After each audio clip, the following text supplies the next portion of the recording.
Mi Gacoan adalah restoran makanan asal Indonesia yaitu Malang. Usaha ini berdiri pada awal tahun 2016 dan merupakan anak perusahaan PT Pesta Pora Abadi. Anton Kurniawan dan Haris Kristanto adalah dua dari 3 orang hebat di balik Mi Gacoan. Mi Gacoan telah tumbuh menjadi market leader yang utamanya ada di Pulau Jawa Timur, Jawa Tengah, Jawa Barat, dan Pulau Bali. Dan sekarang sedang tahap ekspansi ke berbagai wilayah untuk menjadi merek mie pedas nomor 1 secara nasional. Kata mie pedas nomor 1 di Indonesia merupakan strategi branding yang sangat baik dari Mi Gacoan. Dengan mengusung konsep modern dengan harga yang terjangkau, kehadiran Mi Gacoan mendapatkan atensi dan apresiasi luar biasa dari masyarakat.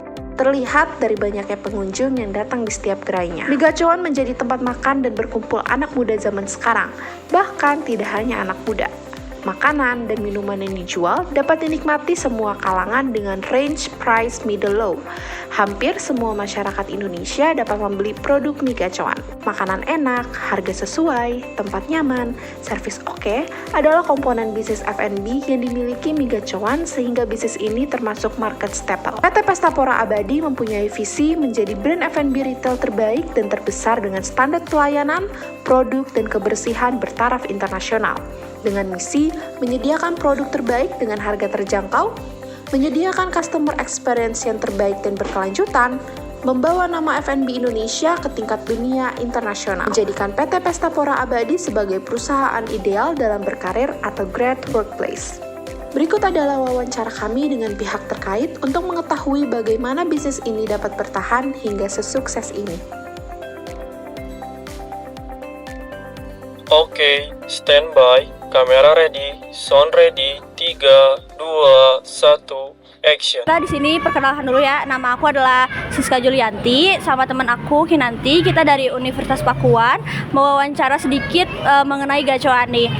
Sebelum wawancara ini, boleh diperkenalkan diri Kak? Boleh, namanya siapa Kak? Boleh, perkenalkan, nama saya Haikal Reza Sefi. Saya selaku manajer di Gacoan Soleh Iskandar.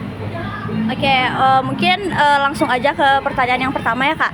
Apakah di sini ada nama PT-nya gitu Kak di Gacoan ini? Terus di Gacoan ini dia menjual apa aja Kak?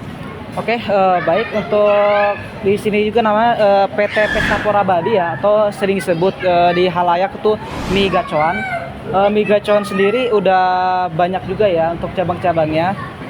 Untuk Gacoan sendiri menjual beberapa mie dengan nama Mi Gacoan, itu signature di sini. Lalu mie Hobimpah dengan rasa asin gurih, dan juga mie sweet yang biasanya untuk anak-anak sih. Terus untuk dimsumnya sendiri ada beberapa jenis, kayak ada lumpia udang, udang keju, sama udang rambutan. Dan kita juga ada beberapa varian menu dari menu beverage yang kayak es sop buah dan juga es buah, dan juga ada minum-minuman kayak kekinian seperti es teh orange dan Thai tea, green tea, dan lain-lain. Oke, berarti banyak variannya nih. Ya, banyak varian. Mungkin kakak tahu dari best sellernya itu ada apa aja Kak? Untuk best seller kalau dari mie itu Mi Gacoan ya. Kalau untuk dari segi dimsum itu ada udang keju. Terus kalau dari minuman kebanyakan green tea juga banyak, lemon tea dan orange. Langsung aja ke pertanyaan kedua. Yang kedua itu ada struktur bagian organisasinya itu ada apa aja Kak di Gacoan? Oke, saya jelaskan ya. Untuk dari segi store manager di sini, Gacoan tuh ada beberapa manajer dengan bagian-bagian sendiri. Yang pertama ada SM, itu store manager, itu yang megang dari resto. Kemudian ada beberapa manajer kayak asisten store manager atau sering disebut ASM. Dan juga ada FM, floor manager, dan juga FL, floor leader. Kemudian saya jelaskan sedikit ya, kalau untuk bagian-bagian sendiri ada beberapa job desk tersendiri. Kayak ada manajer scheduling, itu mengatur untuk schedule anak-anak kru. Kemudian ada payroll, itu tentang mengerjakan tentang penggajian. Kemudian ada ordering itu untuk memesan produk-produk kayak produk bahan mentahnya, ada beberapa. Kita pesan ke HO juga, ke pusatnya. Dan juga ada MNR, manajer MNR tuh tentang repair and maintenance. Jadi entah itu ada kerusakan barang yang ada di kitchen ataupun di area service, itu bisa dikonsultasikan ke manajer MNR. Untuk semua total semuanya itu ada berapa Kak kira-kira di sini? Total kru? Iya. Untuk total kru di Gacoan Soleh Iskandar sendiri ada 54, itu yang udah kru, dan kita ada penambahan sekitar 7 atau 5 atau 6 gitu. Total jadi 64. Itu kurang sekarang lebih. semua manajer? No, kalau untuk manajer cuma 4. Sisanya kru.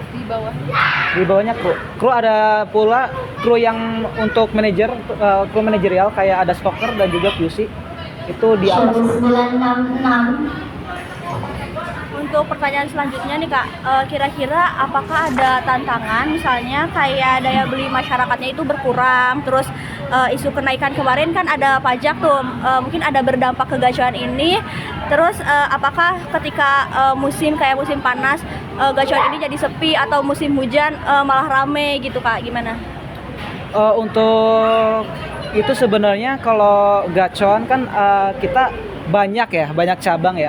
Kadang kalau misalkan udah gacuan buka cabang di dekat resto kita, otomatis pendapatan menurun.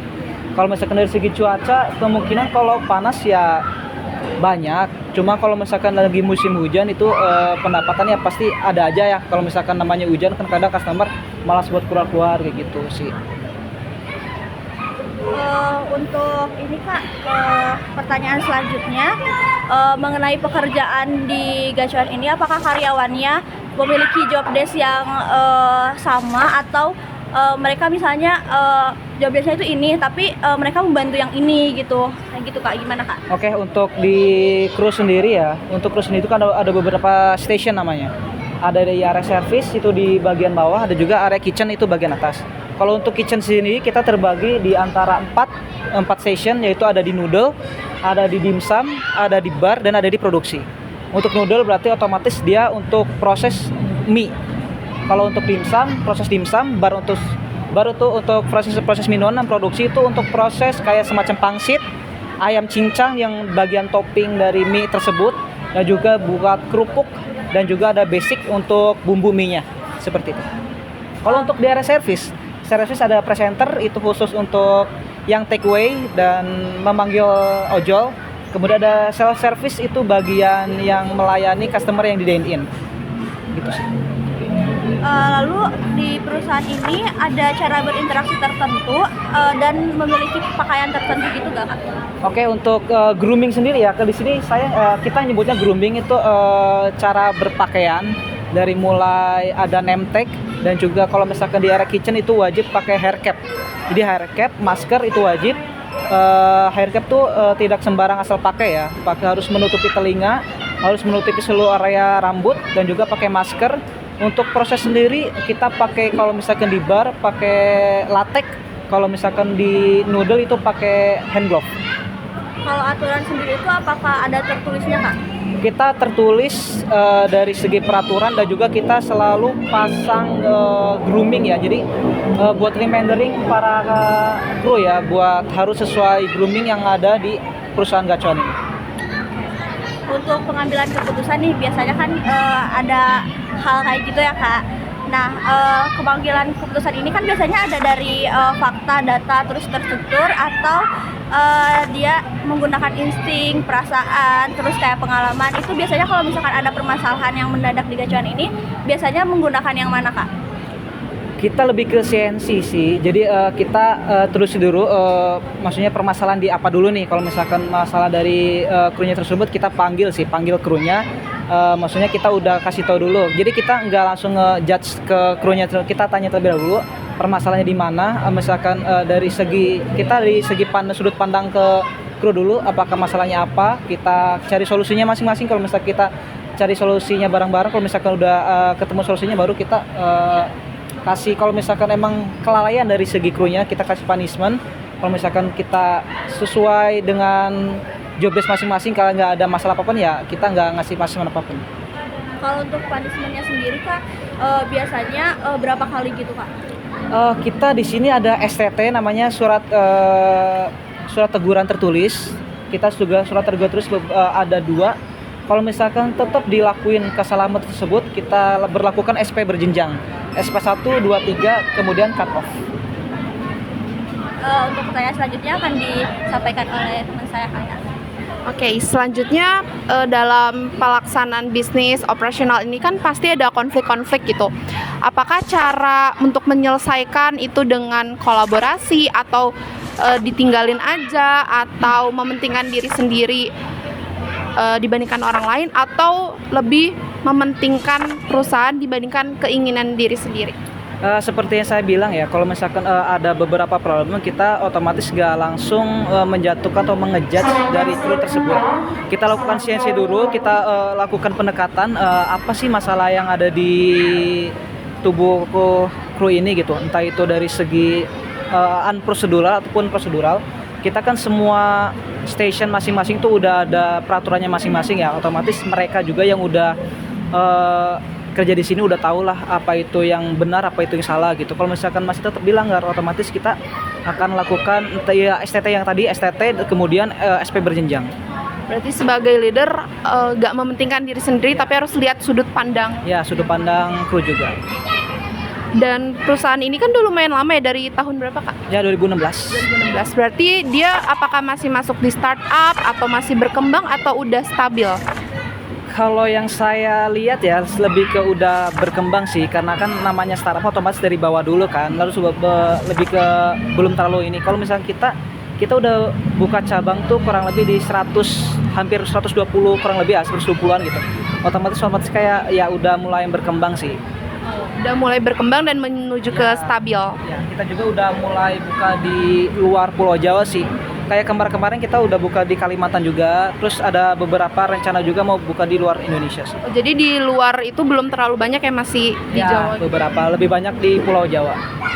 Melihat gerainya yang cukup banyak sekali ya, pasti customer-nya banyak. Mungkin beberapa karyawan ada yang stres dalam bekerja. Biasanya tuh faktor stresnya apa? Apakah ada tuntutan atau target customer dalam per hari, atau banyak kerjaan yang dilakukan saking banyaknya customer? Kalau tuntutan otomatis namanya pekerja, otomatis ada target tersendiri ya. Dari segi sales, dari segi tuntutan nggak ada komplain, karena kita menjaga sekali pandangan customer ya. Jangan sampai ada komplain yang benar-benar merugikan nama gacuan tersendiri ataupun nama store kita sendiri gitu. Karena kan kita namanya bekerja di gacuan, otomatis kita mau menjaga nama baik perusahaan gitu. Kalau untuk dari segi stres lebih ke ini sih, namanya pekerjaan otomatis ada juga kayak pressure dari segi jam kerja, dari segi komplainan customer langsung dihadapkan sama customer sih. Tapi kita mengatasinya dengan ya kita tetap harus profesional dalam bekerja gitu aja sih. Tapi itu masih tergolong normal nggak dalam lingkungan kerja? Normal sih, nggak ada yang benar-benar stres yang benar-benar menekan banget, nggak ada. Berarti lingkungan pekerjaan di sini masih aman? Masih aman. Selanjutnya mengenai keberagaman yang ada di sini, ketika meng-hire karyawan, apa ada kriteria tertentu kayak misalkan hanya umur misalkan 20 tahun sampai 35 kayak gitu? Untuk dari segi kriteria kan kita dari segi HR sendiri udah ini ya, ada beberapa lah, pasti kalian juga bisa lihat di IG Gacuan ya, di IG Gacuan Karir, dari segi batas usia, batas tinggi badan, dan ijazah ataupun apa ada juga sih, bisa dicek aja. Kalau mengenai kayak ras atau etnik itu nggak ada? Nggak ada.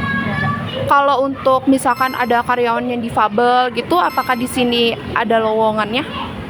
Kita sih kalau masalah itu, kalau dari saya pribadi belum terlalu ini ya. Cuma kan kita kalau misalkan kita kan emang berhadapan dengan customer. Kalau misalkan ada yang melamar buat kayak gitu, kayaknya belum tahu juga sih. Kayaknya belum ada sih masalah. Berarti di Gacuan kayaknya belum ada yang difabel gitu Ya, belum ada sih.